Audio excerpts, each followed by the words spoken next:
Olá, este é o Senado Notícias Especial. E nós recebemos aqui no estúdio Marcos Pontes, astronauta, primeiro brasileiro a ir ao espaço, ex-ministro da Ciência e Tecnologia, engenheiro e agora eleito senador por São Paulo com quase 11 milhões de votos. Seja bem-vindo então aqui ao nosso programa especial. Olha, eu que agradeço, né? Obrigado por essa oportunidade. Aliás, eu começo agradecendo, né? Quase 11 milhões de votos, agradecer a cada um dos paulistas que depositou seu voto em mim. Dizer que tudo aquilo que eu falei durante a campanha, agora a gente realiza aqui no Senado, então me acompanhem por aí. Pois é, o senhor recebeu votos de praticamente 1 em cada 2 eleitores de São Paulo, a que o senhor deve esse sucesso, né? 49% dos votos. Olha, eu acho que principalmente porque o pessoal... Primeiro, reconheceu, né, o trabalho que foi feito durante o meu período como ministro de Ciência, Tecnologia e Inovações e de Comunicações também. Foram muitas realizações, o pessoal acompanhou aqueles que tiveram mais paciência de olhar no site do Ministério, acompanhar o que estava sendo feito. Então, esse é um primeiro ponto. Segundo ponto, que eu acho importante, eu sou de Bauru, ali no interior de São Paulo, né, bem no centro do interior de São Paulo. E o meu pai, seu Vigílio, ele era servente de serviços gerais do Instituto Brasileiro do Café. Tipo faxineiro, que era limpa o chão, né? Tipo faxineiro do Instituto Brasileiro do Café. Eu nasci na periferia. Ou seja, uma origem humilde. Exato. Eu acho que as pessoas acabam se identificando comigo. Você olha um estado como o estado de São Paulo, é um estado rico, mas tem ainda muitas diferenças. E ao longo da campanha eu vim falando a respeito disso, com projetos. Outra coisa que eu fiz foi apresentar muitos projetos. E isso acho que traz aquele sentido, bom, esse cara é um cara técnico, é um cara que pode ajudar a resolver esses problemas, ele sabe como que é, ele viveu isso aí. Então, eu acho que essa identificação, somado com capacidade técnica, acho que ajudou a trazer esses votos todos. Tá certo. A gente vai falar sobre a sua passagem pelo Ministério da Ciência e Tecnologia, mas todo telespectador tem uma curiosidade, eu aqui como jornalista tenho que tirar, né? É muito interessante, chega até a ser lúdico, até para muitos jovens. Eu, por exemplo, na época que o senhor foi ao espaço, era um jovem, né? Uhum. E eu queria saber de onde surgiu, assim, essa oportunidade de um jovem da periferia ser o primeiro brasileiro a embarcar numa missão da NASA e ir ao espaço. Olha, é uma construção, né? Uma construção de carreira, que eu falo, né, também. Eu converso muito com jovens do Brasil, fora do Brasil. É uma construção. Você quer ter sucesso na vida? Né? 4 coisas que a minha mãe falava lá atrás. Né? Eu lembro que, naquele tempo, lá em Bauru, eu falava para meus amigos que eu queria ser piloto. Eles falavam assim para mim, você ser piloto? Cai na real, rapaz. Você é para filho de rico, você nunca vai conseguir. Você vai ficar frustrado. Eu lembro que eu estava chateado. Naquele dia, eu estava chateado em casa lá. Aí minha mãe chegou do trabalho. Ela era italiana, brava, com os olhos azuis, assim, olhou bem e falou assim, olha, eles têm a vida deles. Eles fazem o que eles quiserem com a vida deles. Você pode ser tudo o que você quiser na vida, desde que você estude, trabalhe, persista e sempre faça mais do que esperam de você. Então, baseado nisso, né, eu fiz a prova, eu comecei a minha vida como eletricista aprendiz lá na rede ferroviária. Foi exatamente ali que me falaram isso, né? Que você não vai conseguir e tal, tal. Eu estava lá para poder ajudar em casa. E fiz a prova da academia, passei para a academia da Força Aérea, né? Entrei na Força Aérea, 4 anos com curso de administração pública e de pilotagem. Aí me formei como piloto, depois como piloto de caça.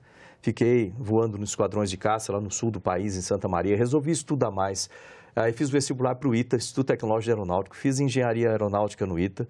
Aí eu somei a parte de pilotagem com a parte de engenharia, me tornei um piloto de teste. Eu era o único piloto de teste da época, que era piloto e engenheiro, para fazer testes com aviões da Força Aérea e de outros lugares. Tive a oportunidade de voar praticamente todos os aviões que o Brasil tinha na Força Aérea. Voei com a Força Aérea Americana também, F-15, F-16, com a Marinha Americana, F-18, que inclusive está no filme aí agora, lá do Tom Cruise ali, né? E depois voei com a Rússia também, MiG-29, e aí resolvi estudar mais, fazer um primeiro mestrado no ITA de otimização de trajetórias orbitais, que eu estava começando já a ver qual era o currículo dos astronautas americanos, eu precisava ter um currículo semelhante. Fiz aquele mestrado, depois fui para os Estados Unidos para fazer mestrado e doutorado em engenharia de sistemas. Eu estava no doutorado quando o Brasil entrou no programa da Estação Espacial Internacional e resolveu um dos problemas que eu tinha para poder me inscrever no concurso da NASA. A NASA abre concurso a cada 2 anos e tem mais ou menos 1.000 candidatos por vaga. E um dos requisitos era ser americano. Obviamente eu não tinha, mas agora eles abriram a vaga para um brasileiro também. O senhor disse, é a minha oportunidade. Agora é a oportunidade. Eu participei no concurso em 1998, um concurso público. Fui selecionado, entrei na turma 17 de astronautas da NASA. 2 anos, é um curso muito puxado, de 2 anos para ser astronauta profissional, não é simples de fazer. E aí me formei em dezembro de 2000, esperava voar em 2001, não aconteceu. 2003 teve o acidente da Colômbia, parou tudo. 2005 me ligaram, falaram que eu ia voar com a Rússia, né, porque não tinha voo ali. E foi assim que eu cheguei ao espaço, né, como especialista de missão da NASA. E lá o senhor participou de algumas experiências, né, brasileiras no espaço, né? Conta um pouquinho, assim, resumidamente, como é que foi isso lá e, sobretudo, se o senhor não teve medo, né? Porque, como o senhor disse, há poucos anos antes havia tido o acidente da Colômbia. Da Colômbia. Olha, mas eu era piloto de testes, né? Então você está acostumado. A minha vida inteira foi trabalhando, gerenciando risco, né? Trabalhei 30 anos também fazendo investigação e prevenção de acidentes, etc. E você vê que o treinamento leva você a superar o medo, né? E você sabe o que você vai fazer em caso de acontecer, se eu faço isso, tal, tal. Então, isso ajuda muito. A própria seleção de astronautas foca bastante na parte emocional. Isso é também muito importante. E eu voei lá na Rússia, eu lembro que na hora que eu estava sentado ali naquele foguete, são 200 toneladas de combustível, né? O pessoal pergunta, dá medo? Pô, lógico que dá, né? Mas cada vez que eu tinha medo, eu passava a mão na bandeira do Brasil. Tinha uma bandeira do Brasil no meu braço, e a bandeira representa todos nós. Eu falava, não estou indo sozinho, está todo mundo indo comigo. Foi por isso que eu apontei para a bandeira com 2 dedos para dar a impressão de juntos, né? Estamos indo juntos para cima. É o que eu preciso falar agora para o Brasil. Também a gente precisa juntar o Brasil aqui para decolar com esse país. E quando eu cheguei ao espaço, que eu olhei a Terra pela primeira vez, assim, eu lembrei, o pessoal falou, o que você lembrou? Sabe o que eu lembrei? Lembrei lá de trás da minha mãe, Dona Zuleika, os olhos azuis da cor da terra, falando assim, olha, você pode ser tudo que você quiser na vida, desde que você estude, trabalhe, persista e sempre faça mais do que esperam de você. E ela estava certa. É isso que a gente precisa levar para os jovens no Brasil inteiro. Pois é. E olha, na estação, a minha função, né, embora nós tínhamos lá 8 experimentos do Brasil e mais 80 dos outros países, a estação é um laboratório. Mas a minha função primária a bordo não é fazer os experimentos. Minha função primária é de engenheiro de voo. Então, é manutenção de sistemas, montar sistemas, reconfigurar sistemas. E para quem gosta de Jornada das Estrelas, é a função do Scott. Agora, deu tudo certo lá nessa situação ou o senhor teve que agir em alguma emergência que às vezes a gente até não sabe assim? O senhor passou um aperto lá no espaço? Tem, isso sempre tem. Né? O espaço ele não perdoa. Né? O espaço ele é um ambiente muito hostil. É por isso que o treinamento é tão intenso e por isso que você tem o trabalho em equipe é muito valorizado, liderança e trabalho em equipe. Se você errar, eu morro. Se eu errar, você morre. Então é bom a gente saber confiar muito um no outro. E eu lembro que uma das noites é difícil dizer no espaço, você dá uma volta na Terra em 90 minutos, então você passa 45 do lado do dia, 45 da noite, mas 28 mil quilômetros por hora a velocidade da estação. Mas você tem períodos de 6 horas a cada 24 horas que você pode dormir. Então a tripulação dorme. E nós estávamos dormindo em uma daquelas noites, vamos chamar assim, né, período de dormir, quando tocou o alarme de incêndio da estação. Esse é o alarme que ninguém gosta de ouvir, incêndio, obviamente, né? Eu já tive fogo em voo, em avião, tal, é o claxon que a gente chama. E aí, de novo, onde você vê que o treinamento ajuda. Você acorda e fala assim, pô, será que é verdade? É verdade. Então, pum, você vai, pega a máscara, né? Começa a fazer o procedimento agir, junto, né? E resolvemos o problema lá. Mas o coração fica em 180, 170. Bom, senador, vamos falar agora aqui sobre um outro espaço, né, que é o ambiente político, então, né? O senhor, depois de toda essa experiência, ficou muito conhecido no Brasil e até no mundo mesmo. E aí, essa eleição de 2022 não foi a primeira que o senhor disputou. O senhor já teve tentativas anteriores. De onde veio, então, essa vontade de participar da política? Eu acho que em 2014 foi 2014, né? Veja bem, eu fiquei 20 anos, eu entrei lá em 1998 na NASA, fiquei até 2018. Em 2014, eu vim ao Brasil, falei, pô, e o que aconteceu naquela época? Lembra do Eduardo Campos? Acho que o pessoal lembra que ele era candidato a presidente naquela época, amigo meu, foi um dos caras que ajudou muito ao desenvolvimento da ciência no Brasil, foi ministro de Ciência e Tecnologia, ele ajudou muito o programa da estação, eu acabei pegando amizade com ele lá desde trás, desde 2004, 2003, 2004, assim. E ele falou assim, pô, você tem que... eu estou precisando de um candidato lá em São Paulo. Você não quer participar? Eu falei, pô, não é bem... Na época eu falei assim, pô, não é bem o que eu faço. Mas participa lá. Eu falei, tá bom. Entrei para participar. Confesso que eu não fiz muita campanha também, mas ele faleceu no meio eu lembro do acidente, foi um acidente ruim, aéreo. E realmente eu perdi o gosto, assim, na coisa. Eu parei de fazer e eu acabei sendo suplente. Fiquei como suplente, mas logo depois eu saí do partido, né? O partido não era exatamente o que eu gostaria, no Partido Socialista, eu sou mais à direita, mas por causa do Eduardo, eu estava lá. E aí, novamente, depois, em 2018, você vê como são as coisas, né? Eu vim ao Brasil participar de 2 reuniões e em março de 2018, uma de manhã e uma tarde aqui em Brasília. A da tarde foi cancelada. Aí eu fiquei com a tarde livre. Falei, pô, e o meu voo era só à noite. Falei, eu vou lá no Comando Aeronáutica para entregar um livro. Tinha acabado de publicar um livro, chama Caminhando com Gagarin. Fui lá entregar para o comandante, que era o Rossato, que foi do meu esquadrão também, né, em Santa Maria. Só que ele estava ocupado, não pôde me receber. Eu falei, pô, eu tenho o livro. Vou lá no Congresso, só para conversar com alguns parlamentares que me ajudaram no programa da estação. E vim, primeira sala de audiência que eu entrei, quem eu encontro? O deputado Jair Bolsonaro. Ele falou assim, ô Marcão, ele me conhece também desde 2001, que a gente... Ô Marcão, você é candidato a presidente. Falei, sério? Vamos gravar um vídeo aqui. A gente gravou um vídeo, depois fomos no gabinete dele, vamos conversando. Ele falou assim, pô, você podia se candidatar a senador lá em São Paulo, 2018, né? Eu falei assim, rapaz, eu estou tudo certo lá na NASA, 20 anos lá da coisa, estou na ONU também, para desenvolvimento industrial. Para vir aqui, eu não sei onde que eu posso ajudar muito, assim. Eu falei, o que eu entendo é ciência e tecnologia. Aí ele, se eu for eleito, você vai ser o ministro de Ciência e Tecnologia. O que você acha? Já prometeu naquela época. Março de 2018. Eu falei, tanto que eu fui um dos primeiros a ser chamado, convidado, indicado ali, né? Ou confirmado. Aí eu falei, tudo bem. E aí, com isso, eu entrei para o Ministério. E a partir daí, você fica com aquela vontade. Como que eu posso ajudar as pessoas? Eu estou com praticamente 60 anos. Eu estou com 60 anos.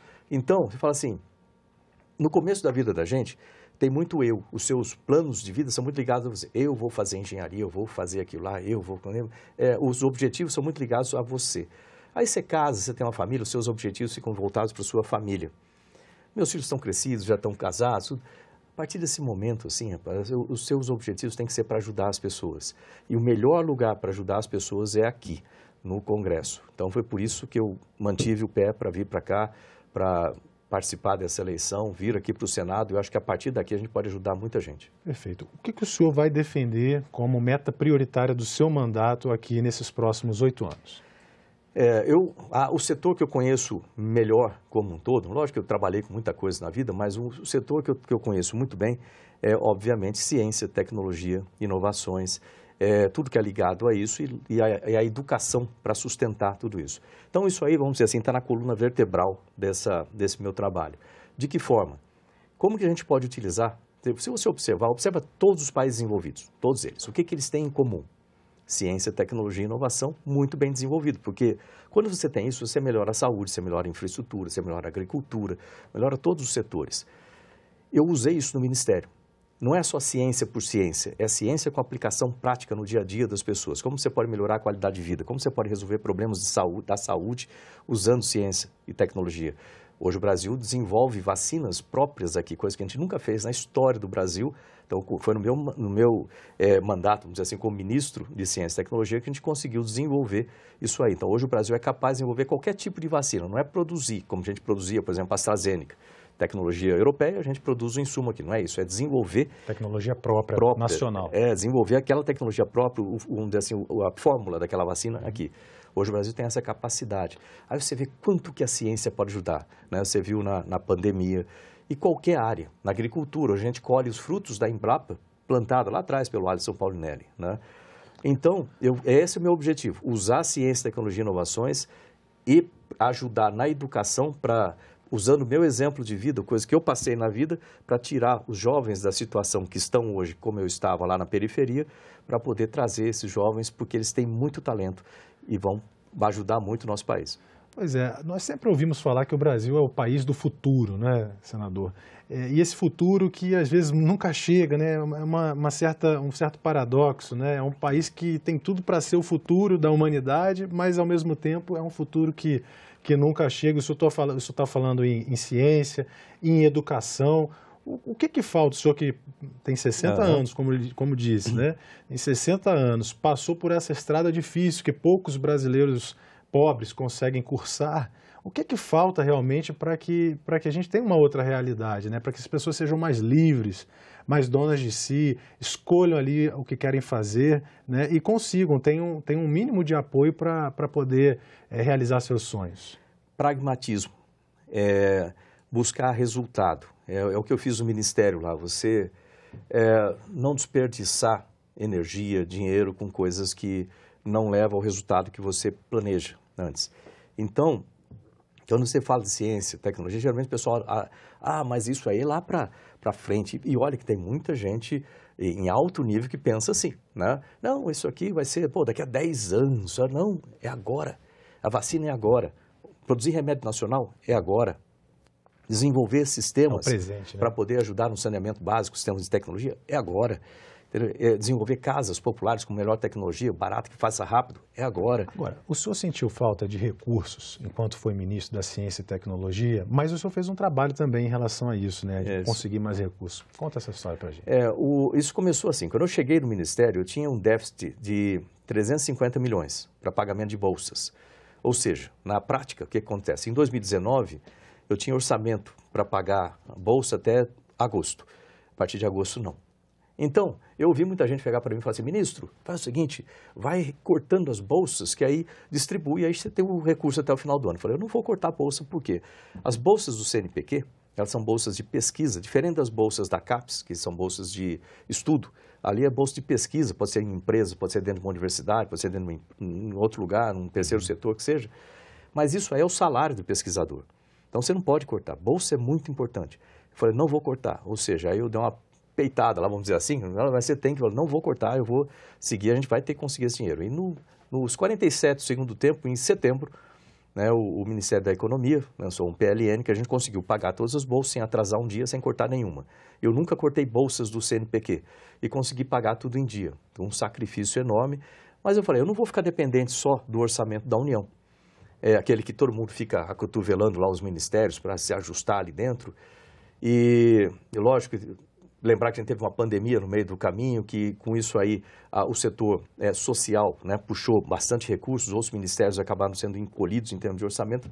Eu não vou ficar dependendo disso. Eu vou buscar outras fontes. Aí eu criei mais 2 fontes. Uma foi uma secretaria que eu criei no Ministério, que é uma secretaria de Estruturas Financeiras e Projetos, e essa secretaria conseguiu desenvolver sistemas junto com o TCU, aliás, o agradecimento e elogio ao TCU pelo trabalho que faz e fez conosco lá, de poder achar maneiras de trazer recursos privados, de investidores, etc., para projetos públicos, né? E hoje, se o pessoal entrar em invest.mcti.gov.br, olha lá, tem centenas de projetos que uma pessoa quiser investir no projeto, pode investir. Então, isso aí a gente mudou o paradigma de investimento na ciência no Brasil. Copiei da onde isso aí? Copiei da Coreia do Sul, né? Eu fiz um acordo com a Coreia do Sul, a gente trabalhou muito junto. O que eles fizeram lá que funcionou, a gente veio trazendo para cá esses efeitos. Então, é uma segunda fonte. Tem institutos hoje, como o Instituto Nacional do Semiárido, o INSA, lá em Campina Grande, que ele tem um orçamento da União, vamos supor, de X, e ele já tem 5X de orçamento externo para projetos. Aí a gente está falando de ciência. O senhor está no Partido Liberal, o senhor acredita que esse é o caminho mesmo, né? Essa conjugação com a iniciativa privada? Sem dúvida, esse é o caminho. Você tem que enxugar o governo, tem que ser um governo eficiente, um governo pequeno, um governo que consuma menos recursos e produza mais resultados, né, com projetos pragmáticos, de novo, essa parte. Terceira fonte foi a liberação do FNDCT, Fundo Nacional de Desenvolvimento Científico e Tecnológico. Foi uma luta, né, eu como ministro, né, engajei pessoalmente o Ministério de Ciência, Tecnologia e Inovações, a comunidade científica, o setor produtivo, o próprio Congresso Nacional ajudou, vim aqui muitas vezes, pedi muita audiência para vir aqui falar, né? Tem muito ministro que não gosta de vir à audiência, eu gostava de vir, porque é uma chance que você tem de falar com os parlamentares. E aí, a gente conseguiu a liberação. Com essa liberação, são mais 9 bi por ano, né?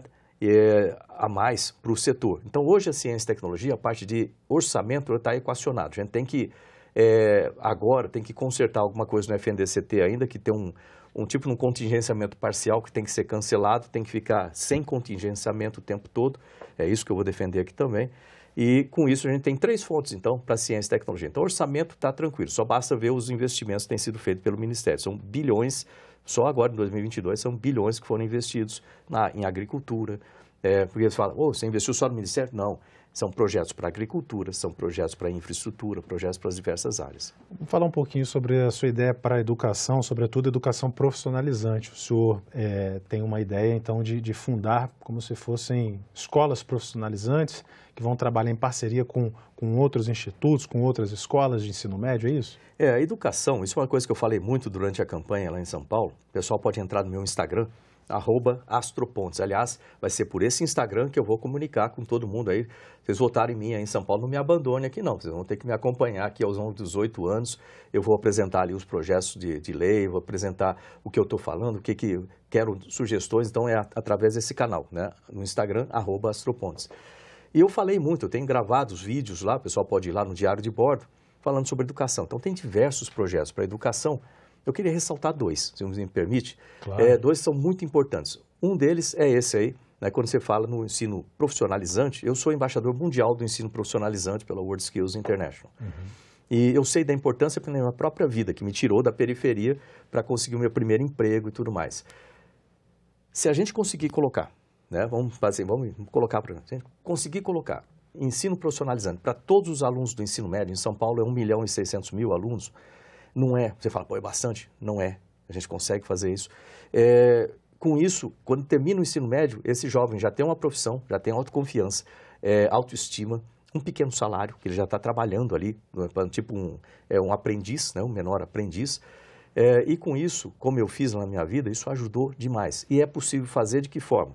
Bom, parceria. Primeiro, parceria com o setor privado, parceria com prefeituras, com o próprio Estado de São Paulo, que tem o ensino médio, né, com as escolas que já fazem isso, tipo Paula Souza, Senai, etc.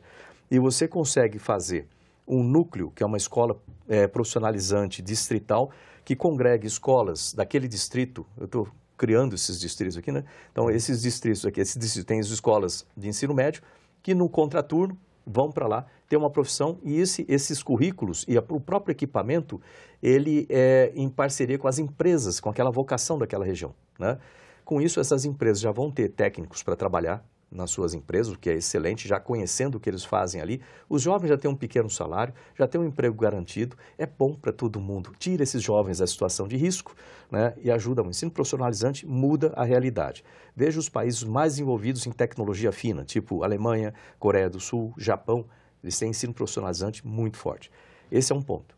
Aí vamos lá para trás, no ensino elementar, vamos chamar assim, né, a pré-escola. A gente chama primeira infância ali, de 0 a 6 anos. Tem a questão de creche. Eu, quando era criança, eu não tinha creche, né? Minha mãe, eu não tinha dinheiro, minha mãe tinha dinheiro para pagar, eu ia trabalhar com ela. Eu achava muito legal, mas acho que ela não achava isso não. Da mesma forma, tem muita mãe que tem que trabalhar que não tem creche para deixar o seu filho, principalmente nas regiões mais pobres. Precisa ter creche para todas as crianças nesse setor. Mas não é só isso. Essa creche tem que estender um pouco mais esse conceito para pegar o apoio à mãe, ou melhor, à mulher grávida, né, para que ela já tenha mais conhecimento, tratamento correto, para que a criança já nasça saudável, alimentação, etc., nessa primeira fase, que é extremamente importante, incentivo ao desenvolvimento das competências nas crianças até 6 anos de idade, na primeira infância. Você pode congregar programas do governo federal com o governo estadual e municipal, né, tem muitos programas aí, tem inclusive o Criança Feliz, né, aqui da cidadania. Ou seja, muita coisa pode ser feita nessa área. Então, você trata do começo e trata do final. E nunca pode esquecer da parte do fundamental, de ter um ensino em período integral, mas realmente período integral, com aprendizados importantes para as competências das crianças no contraturno. No caso, com o governador Tarcísio, que estava na mesma plataforma política que o senhor à época das eleições, o senhor acredita que vai conseguir contemplar essas verbas para esses programas? Agora, uma última pergunta, o programa já está chegando ao fim, passa rápido, né? Demais, né? É realmente uma conversa muito interessante aqui, mas eu não poderia deixar de abordar um dos pontos até assim importantes e que estão na ordem do dia. Todos os senadores acabam pensando sobre isso, que é a relação do Poder Legislativo com o Poder Judiciário. Como é que o senhor vê isso nessa quadra brasileira em que houve tantas discussões em relação a um poder talvez exorbitando as suas competências em relação ao outro? O senhor concorda com essa visão? É só para a gente finalizar. Sem dúvida. Olha, quando a gente pensa em democracia sadia, saudável, você precisa ter esse equilíbrio entre os 3 poderes, né? O executivo, o legislativo, o judiciário. Lembrando que o legislativo, é o poder empoderado, vamos dizer assim, pela população. Nós estamos aqui porque nós somos votados, nós somos escolhidos pela população para representar, né? E pela Constituição, você sabe que a democracia é o poder do povo, que é exercido pelos seus representantes ou diretamente pelo povo. Excelente, é bom a gente ter sempre isso aí em mente, quando a gente pensa em manifestação e etc. E cada poder tem os seus, vamos dizer assim, as suas funções. Ele não pode extrapolar a função, né? Eu não posso começar a querer, como legislador ou como parlamentar, ir para lá e querer executar. Eu não posso julgar alguma coisa que é a capacidade do dever do outro poder. Da mesma forma, eles não podem legislar, eles não podem executar ou não podem transformar isso aí. E isso tem que ser obedecido. E para isso nós temos contrapesos. Nós temos aí, né, o checks and balances, como diz nos Estados Unidos. Aqui tem como que a gente consegue manter? Lembrar que o Senado é a casa responsável em fazer esse contrapeso junto com o Legislativo.